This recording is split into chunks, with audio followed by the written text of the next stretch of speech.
शरद पूर्णिमा की रात्रि में युवतियों के साथ में विहार करें, उस समय मैं अपने तीर आप पर चलाऊंगा, उस समय जो जीतेगा वो ईश्वर कहलाएगा।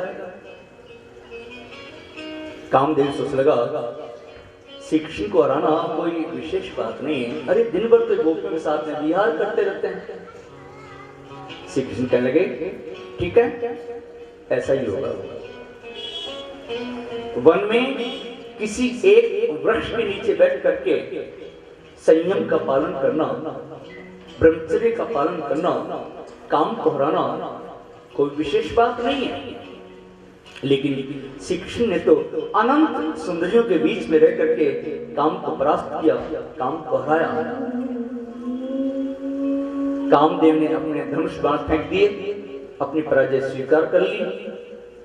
इसलिए श्री कृष्ण का एक नाम पड़ा मदन मोहन। मदन माने काम और मोहन यानी जीतने वाला, काम को जीता, इस नाम पड़ा मदन मोहन। रासलीला काम लीला नहीं है, बल्कि काम विजय लीला है। रासलीला में 3 सिद्धांत मुख्य हैं। इन 3 सिद्धांत को ध्यान में रखते हुए रासलीला की कथा का श्रवण करना। पहला, रासलीला में उन गोपियों का पंच भौतिक शरीर का मिलन नहीं था। उन गोपियों का पंच भौतिक शरीर तो श्री कृष्ण की विरहाग्नि में जल करके भस्म हो गया था। उन गोपियों को श्री कृष्ण के समान अप्राकृत रसात्मक शरीर प्राप्त हो चुका था। दूसरा, रासलीला में लौकिक काम का कोई स्थान नहीं है।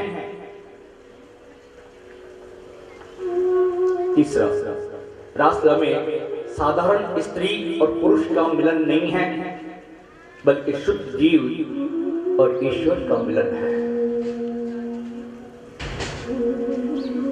श्री शुकदेव जी महाराज कहते हैं इस रासलीला का चिंतन करना है, अनुकरण नहीं करना है। एक पत्नी अपने परदेशवासी पति के वियोग में जिस प्रकार छटपटाती है, उसी प्रकार ईश्वर के वियोग में ये जीव छटपटाता है। यही बताना इस रासलीला कथा का मुख्य उद्देश्य है। शरद पूर्णिमा की रात्रि आई, जिनका चित्त भगवान श्री कृष्ण ने हर लिया था, वो ब्रज नारियां श्री कृष्ण की बांसुरी को सुन करके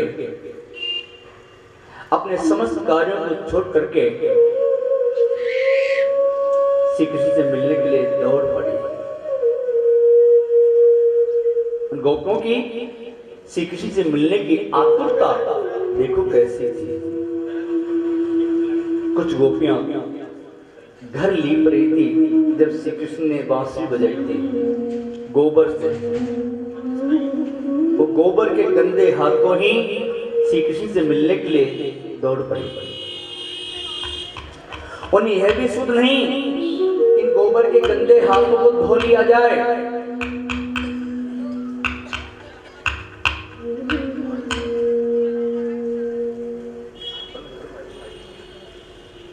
एक गोपी ने श्रृंगार करते समय बांसुरी की तान सुनी थी। गले में जो पहनने का चंद्रहार है उसको हाथ में लटका करके ही दौड़ गई। उसे यह भी सुध नहीं उसको कहां पहनना चाहिए। यदि रासलीला में लौकिक मिलन की बात होती तो गोपियां इस प्रकार बदहाल दौड़ती हुई नहीं जाती, बल्कि कई घंटों पहले सज धज करके फिर निकलती। लेकिन यहां ऐसा वर्णन नहीं आता है। यही बताता है प्रभु से मिलने के लिए ऐसी ही व्याकुलता, ऐसी ही आतुरता की आवश्यकता है। प्रभु से मिलने के लिए हमारे मन में व्याकुलता, आतुरता कैसी होनी चाहिए? इस समय में श्री रामकृष्ण परमहंस का एक बड़ा सुंदर दृष्टांत आता है। एक बार एक शिष्य ने अपने गुरुजी से पूछा, गुरुजी, प्रभु से मिलने के लिए हमारे मन में आतुरता कैसी होनी चाहिए, व्याकुलता कैसी होनी चाहिए? गुरुजी बोले, बेटा ये शब्दों का विषय नहीं है, ये तो अनुभव का विषय है। इसको शब्दों में नहीं बताया जा सकता, इसका तो अनुभव किया जा सकता है। जैसे कि किसी व्यक्ति के कांटा चुभ जावे और जिसके कांटा चुभा उससे पूछा जावे कि तुम्हारे कैसा दर्द हो रहा है, शब्दों में बता सकता है कैसा दर्द हो रहा है? कोई कहेगा बहुत तेज दर्द हो रहा है, लेकिन कैसा दर्द हो रहा है उस दर्द की कोई डिग्री थोड़ी है जो थर्मामीटर लगा करके नाप करके बता दिया जाए कि 95 डिग्री का दर्द हो रहा है, 105 डिग्री का दर्द हो रहा है। ये तो कांटा लगने पर ही महसूस किया जा सकता है कि कांटा लगने पर दर्द कैसा होता है, इसको शब्दों में नहीं बताया जा सकता। ऐसे ही प्रभु से मिलने के लिए भी हमारे मन में आतुरता व्याकुलता कैसी होनी चाहिए, इसको शब्दों में नहीं बताया जा सकता है, इसका तो अनुभव किया जा सकता है। कभी समय आने पर बताएंगे। एक दिन दोनों गुरु और शिष्य नदी में स्नान करने के लिए गए। शिष्य ने नदी में स्नान करने के लिए गोता लगाया। जैसे ही शिष्य ने गोता लगाया, गुरु जी ने उसकी गर्दन पकड़ी और पानी में डुबो दी और शिष्य को पानी के अंदर श्वास लेने में तकलीफ होने लगी। बाहर निकलने के लिए छटपटाने लगा। थोड़ी देर बाद गुरु जी ने अपना हाथ छोड़ दिया। शिष्य पानी के ऊपर आया, चैन की सांस ली। गुरु जी ने शिष्य से पूछा, बेटा जब तुम पानी के अंदर थे कैसा लग रहा था तुम्हें?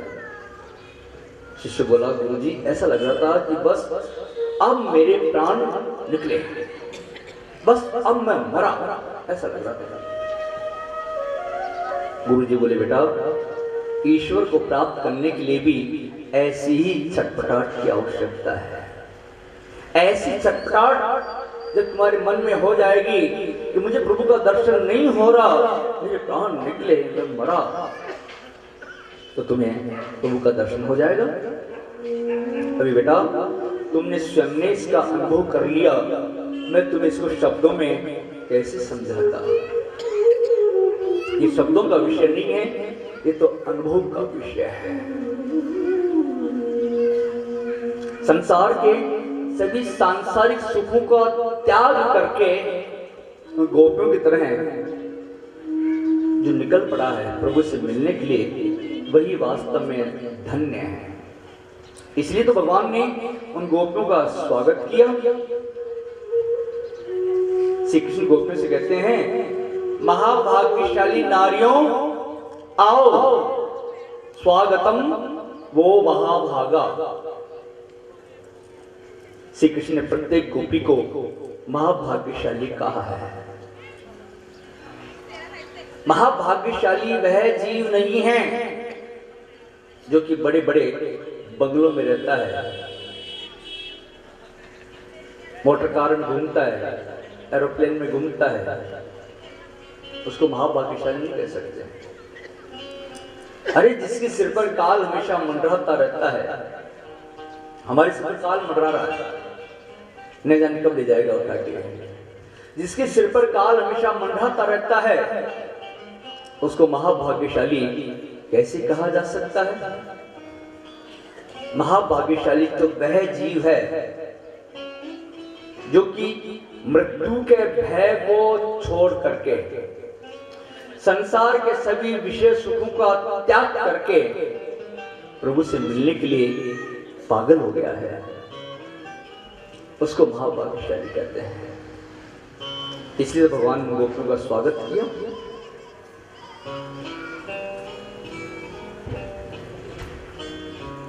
श्री कृष्ण गोपियों से पूछते हैं, गोपियों ब्रज में सब कुशल मंगल तो है ना?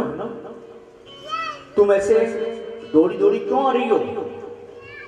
क्या ब्रज में कोई संकट आ गया?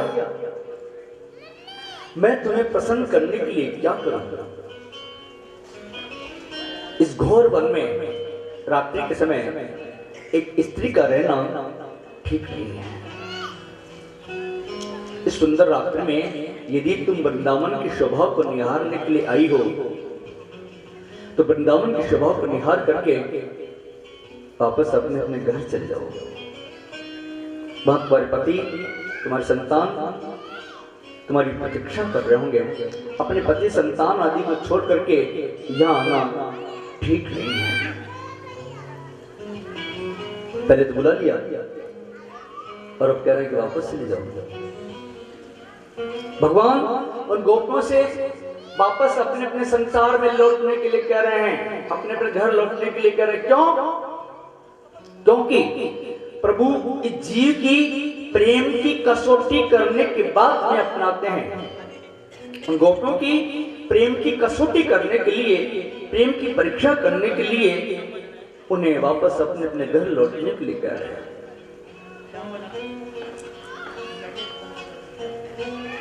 श्री कृष्ण गोपियों को एक पतिव्रता नारी का धर्म समझाने लगे।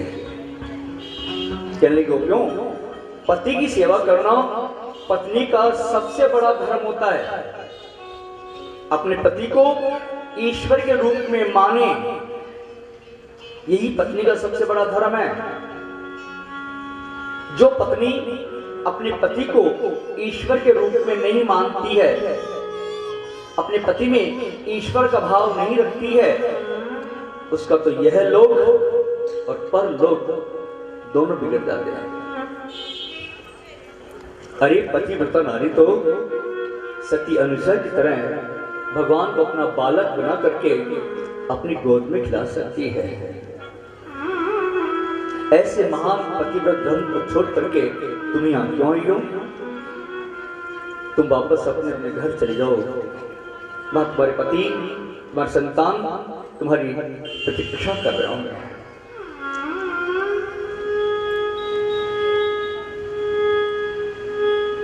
अपने पति, संतान आदि को छोड़ करके यहाँ आना ठीक नहीं है। अपने पति की खूब सेवा करो ईश्वर का रूप मान करके, तो तुम्हारी कल्याण होगा। तुम अपने घर वापस चले जाओ। जब श्री कृष्ण गोपियों को अपने अपने घर लौटने के लिए कहा, गोपियों को सुनकर के बड़ा दुख हुआ। गोपियां कहने लगी, ना आज हम आपके लिए सर्वस्व का त्याग करके आपकी शरण में आई हैं और आज आप इतना निष्ठुर हो रहे हैं। नाथ, आज आप इतना निष्ठुर क्यों हो रहे हैं? गोपियां कहती हैं, नाथ, यदि आपकी अनुमति हो तो मैं आपसे कुछ पूछना चाहती हूँ। श्री कृष्ण का पूछो गोपियों, तुम्हें क्या पूछना है?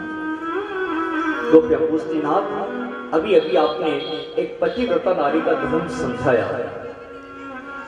अब एक स्त्री पतिव्रत धर्म का ठीक ठीक तरह से पालन करे तो उस स्त्री को पतिव्रत धर्म का पालन करने का क्या फल मिलेगा? कोई भी कार्य करते हैं उसका फल तो मिलता है।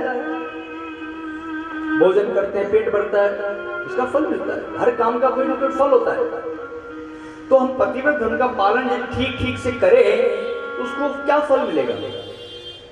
बोले, जो पतिव्रत धर्म का ठीक तरह से पालन करते उसका मन शुद्ध हो जाता है। बोले, मन के शुद्ध होने पर क्या फल मिलता है? बोले, जिसका मन शुद्ध हो जाता है वो मुझे प्राप्त कर लेता है, वो मेरे सुख को प्राप्त हो जाता है। गोपियां कहने लगी, नाथ, जब आप सीधे सीधे हमें मिल गए तो क्यों चक्कर में डालना चाहते हो? क्यों चक्कर में हमें फंसाना चाहते हो?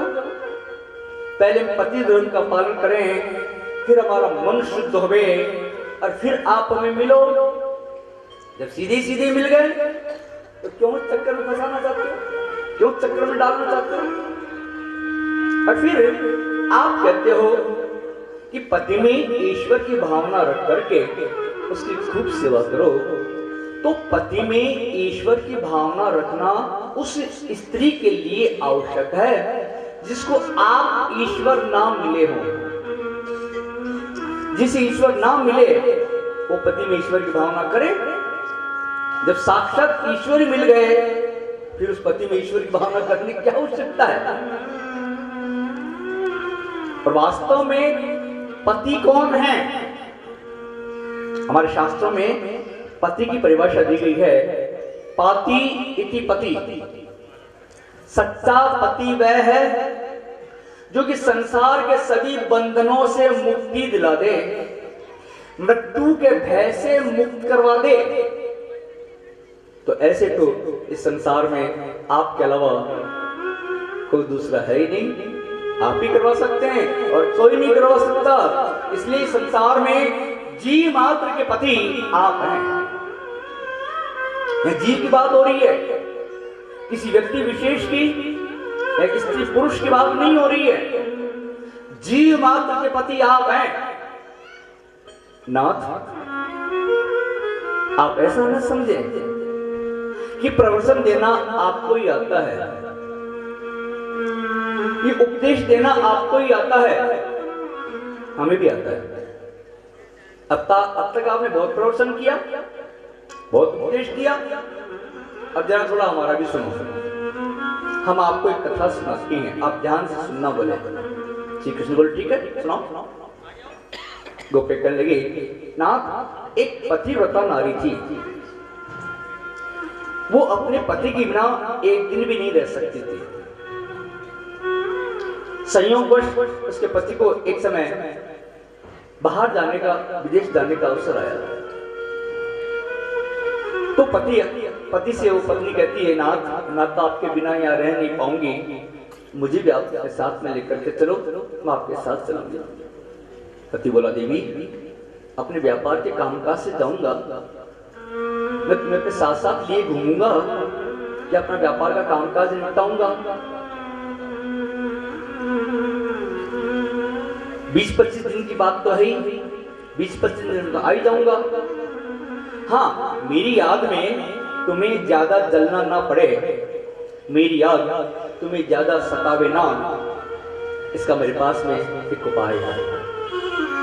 मेरे जाने के बाद में मेरे पीछे से जब भी तुम्हें मेरी याद आवे तो घर में मेरा जो चित्र रखा है ना, उसको तुम निहार लेना, उसकी तुम पूजा कर लेना, तो तुम्हें मेरी याद ज्यादा सताए कि नहीं। ये कह के पतिदेव बाहर चला गया। पतिदेव जाने के बाद में उस पत्नी को जब भी पति की याद आती तो अपने पति के चित्र को निहार लेती, उसकी पूजा